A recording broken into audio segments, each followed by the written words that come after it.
नमः संस्कृता मित्रों, मैं पुष्पा यादव आप सभी मित्रों का अपने चैनल लक्ष्य संस्कृतम में हार्दिक स्वागत और अभिनंदन करती हूँ। मित्रों, हम आपको स्वर संधि में जो है गुण संधि का वार्तिक सूत्र पढ़ा रहे हैं। गुण संधि में हमने वार्तिक पढ़ाया आपको, आच्छाद हिन्याम उपसंख्यानम से अक्षौहिणी की सिद्धि बताई, स्वादि रेढ़ो सब जो है वार्तिक का अध्ययन हम लोगों ने किया, और उसके बाद प्रादुर्होढे सैशेषु और उपसर्गा धृति धातु, इतने वार्तिकों का अध्ययन किया। ये वार्तिक सूत्र जो है गुण संधि के अपवाद कहलाते हैं। आज हम आपको जो है पढ़ाएंगे वा सुप्यः पिछला, वा सुप्यः पिछला वार्तिक का हम लोग अध्ययन करेंगे। तो चलिए आइए देखते हैं वा सुप्यः पिछला क्या कहता है। वा सुप्यः पिछला कहता है कि आकारांत उपसर्ग के बाद यदि नाम धातु आवे तो आर आदेश विकल्प से होगा। कह रहा है वा सुप्यः पिछला कि आकारांत उपसर्ग के बाद यदि नाम धातु आवे तो आर आदेश विकल्प से होगा। आर आदेश का मतलब कि वृद्धि आदेश विकल्प से होगा। आकारांत उपसर्ग आए, उसके बाद नाम धातु आए। नाम धातु का मतलब होता है बनाई हुई धातु, खुद से बनाई हुई धातु आए। अगर यदि आकारांत उपसर्ग हो उसके बाद खुद से बनाई हुई कोई धातु आए तो आर आदेश क्या होता है? विकल्प से होता है। ये कौन सा वार्तिक कहता है? वा सुप्यः पिछला। वा का मतलब होता है विकल्प से, सुप्यः पिछला का मतलब होता है पिछल मुनि के अनुसार। पिछल एक महर्षि थे, उनके अनुसार उन्होंने कहा कि जो है वा यानी विकल्प से भी आर आदेश होगा। विकल्प से एक मतलब आर और आर यानी गुण भी होगा और वृद्धि आदेश भी होगा। तो इसको हम उदाहरण द्वारा समझते हैं कैसे होगा। तो जैसे हमने लिखा है उदाहरण में प्रस्भीयति और प्रार्स्भीयति। प्रस्भीयति और प्रार्स्भीयति इसके दो रूप बनते हैं, एक प्रस्भीयति बनता है और दूसरा प्रास्भीयति बनता है। तो प्रस्भीयति कैसे बना इसका संधि विच्छेद करके हम समझते हैं। प्रस्भीयति का हम जब संधि विच्छेद करेंगे तो हो जाएगा प्राधन ऋष भीयति हो जाएगा, ऋष भीयति, प्राधन ऋष भीयति। ऋषभ एक नाम है, जो है शब्द है और उससे धातु बना दिया गया है, खुद से धातु बना दिया गया और रूप उसका चला ऋषभीयति। ऋषभीयति ऋषभीयतः ऋषभीयन्ति। तो ये जो ऋषभीयति धातु है ये खुद से बनाई हुई धातु है, इसीलिए इसको नाम धातु भी कहा जाता है। संस्कृत में ऋषभ का मतलब होता है बैल। क्या होता है? बैल होता है। ऋषभ का अर्थ है बैल होता है। तो कह रहा है ये वार्तिक अकारांत उपसर्ग के बाद यदि नाम धातु आती है तो आर आदेश विकल्प से होगा। यानी अकारांत उपसर्ग आए, उसके बाद नाम धातु आए तो अकारांत में जो आ है और री है इन दोनों के स्थान पे आर आदेश भी होगा और अर आदेश गुण संधि का नियम भी लगेगा, यानी इसके दो दो रूप बनेंगे। तो प्रस्भीयति कैसे बना है? तो आ प्रा जो है क्या है? अकारांत उपसर्ग है। प्रा में कितने शब्द हैं? पा है और रा है और क्या है? आ है। प्रा, ये प्रा में तीन अक्षर है, पा रा और आ। उसके बाद क्या है? री आया है। क्या आया है? री आया है। तो यही कह रहा है कि अकारांत उपसर्ग हो, इस प्रा एक उपसर्ग है, इस प्रा उपसर्ग में आ है, अकारांत है जो ह्रस्व आ है। उसके बाद नाम धातु ऋषभीयति, ऋषभ ये नाम है, ऋषभ का अर्थ बैल होता है, इस नाम से खुद से धातु बना दिया गया ऋषभीयति। तो ये नाम धातु का री आया है। तो आ और री इन दोनों वर्णों के स्थान पे आदगुणः से जब गुण का नियम लगेगा तो अर आदेश हो जाएगा। आदगुणः सूत्र से नियम जब गुण संधि का लगता है तो अर आदेश हो जाएगा या होता है। अर आदेश क्यों? क्योंकि गुण संधि में है कि यदि ह्रस्व अथवा दीर्घ आ के बाद री आए तो अर आदेश होता है। तो यहाँ अर आदेश हो गया। जब अर हो गया तो हमारा रूप क्या बन गया? ये पा है, प्रा से आ तो निकल गया है और अर है और क्या है? स्भीयति है, स्भीयति।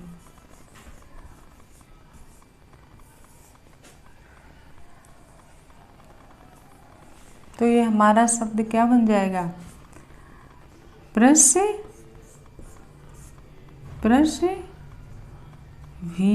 बनेगा, प्रस्भीयति बन जाएगा। क्या बनेगा?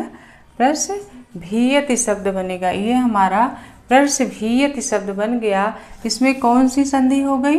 इसमें गुण संधि हो गई। प्रस्भीयति में संधि क्या हो गई? गुण संधि हो गई, क्योंकि ये अर आदेश यहाँ आद गुणा सूत्र से गुण का नियम लग के अर आदेश होके प्रस्भीयति शब्द बना। प्रस्भीयति का अर्थ होता है बैल की तरह आचरण करने वाला। बैल की तरह आचरण करने वाला। प्रस्भीयति का अर्थ क्या होता है दोस्तों? कि बैल की तरह आचरण करने वाला। तो ये जो प्रस्भीयति है आदगुणा से गुण का आदेश होकर के अर आदेश हुआ और हमारा रूप बना प्रस्भीयति। इसमें गुण संधि है। हम अगला देखते हैं प्रार्स्भीयति। प्रार्स्भीयति का संधि विच्छेद। प्रार्स्भीयति कैसे बना? प्रार्स्भीयति में, प्रार्स्भीयति संधि में जो है इसका भी हम विच्छेद इसी तरह से होगा। प्रधन ऋष भीयति होगा। प्राधन ऋष भीयति हो जाएगा। प्राधन जब ऋष भीयति होगा तो क्या हो जाएगा? प्रा ये अकारांत उपसर्ग है। प्रा एक उपसर्ग है, इसमें आ है। उसके बाद नाम धातु ऋषभ आया है तो री है। जब नाम धातु आया है तो वह सुप्यः पिछला सूत्र से यहाँ कौन सा आदेश होगा? आर आदेश भी होगा। किस सूत्र से? वा सुप्या पिछलह। वा सुप्या पिछलह जो सूत्र हमारा है, इस सूत्र से आर आदेश हुआ और हमारा रूप बन जाएगा। प्रा में आ जुड़ा तो प्रा हो जाएगा। सभीयत सा में ऊपर रा का ऊर्ध्व रा हो जाएगा और भीयति शब्द जुड़ जाएगा तो हमारा क्या शब्द बन जाएगा? प्रार्स्भीयति शब्द बना। ये प्रार्स्भीयति किस शब्द से, किस सूत्र से बना? वा सुप्या पिछला। और ऋषभीयति, प्राधन ऋषभीयति, प्रर्स्भीयति जो है, प्रर्स्भीयति शब्द जो हमारा बना है गुण आदेश होके आद गुणः सूत्र से गुण का नियम लग के जो प्रर्स्भीयति रूप बना, ये किस सूत्र से हुआ है? आद गुणः सूत्र से हुआ है। किस सूत्र से? आद गुणः सूत्र से प्रस्भीयति बना और प्रार्स्भीयति जो है वह सुप्या पिछलह से बना।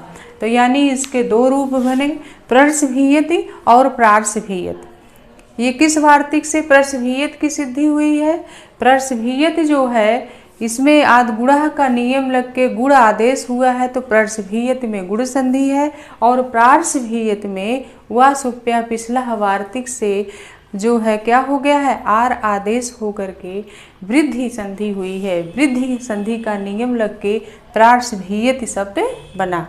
यानी प्रर्स्भीयति और प्रार्स्भीयति दो रूप किस वार्तिक से बन रहे हैं? वा सुप्या पिछला सूत्र से के वार्तिक से हमारा दो रूप बन रहा है, प्रस्भीयति और प्रार्स्भीयति। दोस्तों तो ये प्रर्सभीयति और प्रार्सभीयति दो सूत्र, ये जो सूत्र दो उदाहरण हैं, ये हमारे वह सुप्य पिछला वार्तिक से निष्पन्न हुआ। तो ये हमारा वार्तिक वह सुप्य पिछला है। अब अगली वार्तिक हमारा है ऋते च तृतीया समासे। ऋते च तृतीया समासे को हम देख लेते हैं। इसकी परिभाषा पहले हम लिख देते हैं। ऋते च तृतीया समासे की हम पहले परिभाषा लिखते हैं।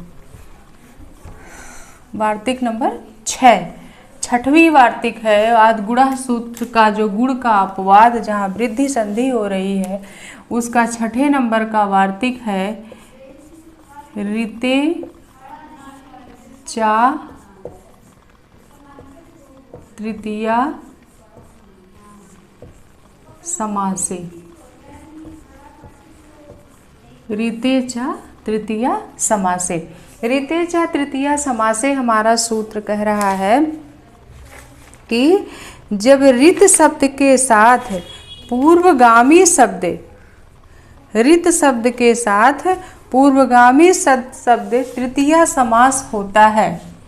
जब ऋत शब्द के साथ, इसकी परिभाषा है, जब ऋत शब्द के साथ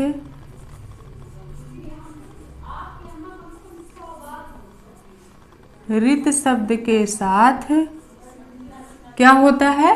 पूर्वगामी शब्द, पूर्वगामी शब्द, पूर्वगामी शब्द, जब ऋत शब्द के साथ पूर्वगामी शब्द तृतीया समास होता है,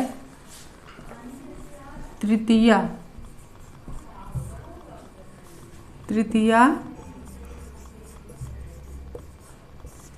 समास होता है, तो क्या होता है? तो आर आदेश नित्य होता है। तो आर आदेश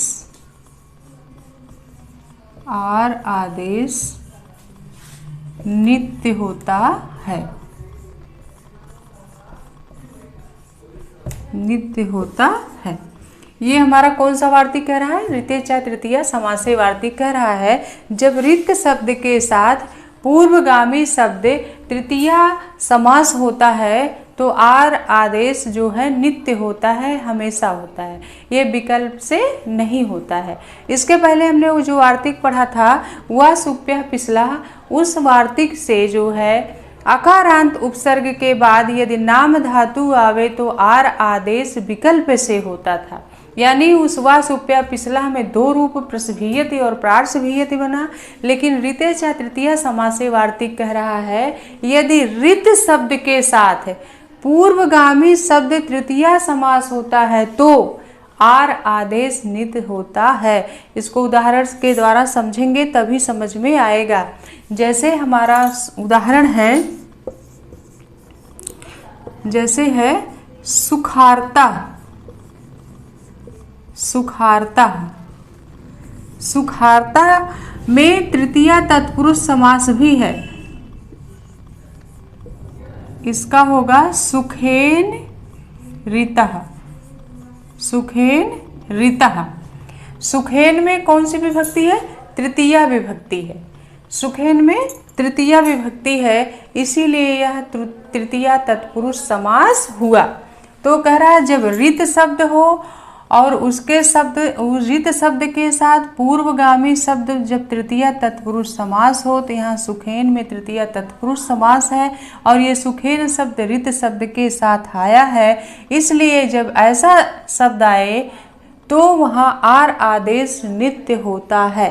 जैसे सुखारता के जब हम संधि विच्छेद करेंगे तो सुखारता का संधि विच्छेद होगा सुख धन ऋतः। सुख धन ऋतः। सुख धन ऋता में खा में जो क्या है? आ है। आ के बाद री आया है तो यहाँ आ और री का अर आदेश होगा। किस सूत्र से होगा? ये आदगुणः सूत्र से होगा, गुण आदेश। जब हम गुण आदेश कर देंगे तो ये बन जाएगा सुखरता। क्या बन जाएगा? सुखरता, ये सुखरता शब्द जब बनेगा तो ये सुखरता शब्द गलत है, ये शुद्ध रूप नहीं है, इसलिए अर आदेश नहीं होगा, ये रूप गलत है, तो ये हमारा गलत माना जाएगा। बल्कि क्या कह रहा है, आर आदेश होगा। तो जब सुख और रिता में हम खा का आ और रिकार का रितः का री लेंगे, आ और री में रितेचा तृतीया समासे सूत्र से आर आदेश हो जाएगा। केवल क्या होगा, आर आदेश ही होगा, अर आदेश नहीं होगा। क्यों नहीं होगा, क्योंकि रित शब्द के साथ जो सुख शब्द आया है ये सुखेन में तृतीया विभक्ति है और यह तृतीया तत्पुरुष समास भी है। क्या है, तृतीया तत्पुरुष समास है, तृतीया तत्पुरुष समास, यह तृतीया तत्पुरुष समास भी है सुखेन रितः में। इसलिए सुख धन रितः शब्द आया है तो सुख के आकार खा का जो आकार है और रितः का जो रिकार है, आ और री का यहाँ अर आदेश ना होके बल्कि आर आदेश होगा और हमारा रूप बनेगा सुखारतः। क्योंकि सुख के खा में आ के जुड़ा तो खा हो गया और ता और रा ऊर्ध्व रा जब हो जाएगा, ऊर्ध्व होगा तो ये हमारा क्या शब्द बनेगा, सुखार्था। ये रा ऊर्ध्व ता के ऊपर रेफ ऊर्ध्व में चला जाएगा तो ये हमारा रूप बन जाएगा सुखार्ता और यही शुद्ध रूप है। सुखार्ता हमारा कैसा रूप है, शुद्ध रूप है, क्योंकि ये जो है तृतीया तत्पुरुष समास के साथ आया है, इसलिए रितेचा तृतीया समासे सूत्र के से ये सुखार्ता में आर आदेश नित्य रूप से होगा। इसी तरह से दुखार्ता, जैसे सुखार्ता की सिद्धि हुई है वैसे दुखार्ता भी होगा, कष्टार्ता भी होगा, उसी तरह से दुखार्ता भी होगा। क्योंकि दुखार्ता, इस दुखार्ता की भी सिद्धि ऐसी भी होगी क्योंकि रित शब्द के साथ आना चाहिए, रित शब्द के साथ आए और तृतीया विभक्ति हो। जब हम इसका समास बनाएंगे तो तृतीया तत्पुरुष समास हो तो दुखेन रितः हो जाएगा, दुखेन रितः। तो दुखेन रितः में भी तृतीया तत्पुरुष समास है। कष्टार्तः में भी ऐसे ही होगा, कष्टेन रितः, कष्टेन रितः, कष्टेन रितः, कष्टेन रितः में भी तृतीया तत्पुरुष समास हो जाएगा। तो इस तरह से इस हमारे रूप की सिद्धि हुई। और इसी तरह से एक उदाहरण और है, परमर्तः शब्द है, एक उदाहरण और है इसमें, परमर्तः, परमर्तः, परमर्तः में